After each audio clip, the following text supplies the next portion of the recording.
સમગ્ર ઉત્તર અને મધ્ય ભારતમાં શિયાળાએ પોતાનું રૌદ્ર સ્વરૂપ બતાવવાનું શરૂ કરી નાખ્યું છે. મધ્યપ્રદેશથી લઈને ઉત્તર પ્રદેશ સુધી કાતિલ ઠંડીના કારણે જનજીવન પ્રભાવિત થયું છે, જ્યારે પહાડી વિસ્તારોમાં હિમવર્ષાની તૈયારીઓ ચાલી રહી છે. મધ્યપ્રદેશમાં રેકોર્ડ બ્રેક ઠંડી. એમપીમાં આ સિઝનમાં પહેલીવાર પારો 3 ડિગ્રી સેલ્સિયસથી પણ નીચે રહ્યો હતો. ગાઢ ધુમ્મસ અને શીત લહેરના કારણે રાજ્યના અનેક જિલ્લાઓમાં ઠંડીનો પારો ગગડ્યો છે. ઉત્તર પ્રદેશમાં કોલ્ડ ડે જેવી સ્થિતિ થઈ ગઈ છે.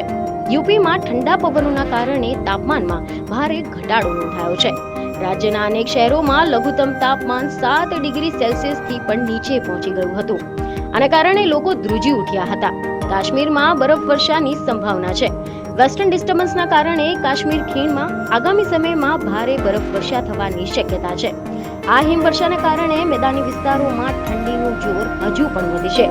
હવામાન વિભાગના જણાવ્યા અનુસાર આગામી 48 કલાકમાં ઠંડીનું મોજું હજુ પણ તીવ્ર બની શકે છે. આના કારણે વહીવટી તંત્રએ લોકોને સાવચેત રહેવા માટે અપીલ કરી છે.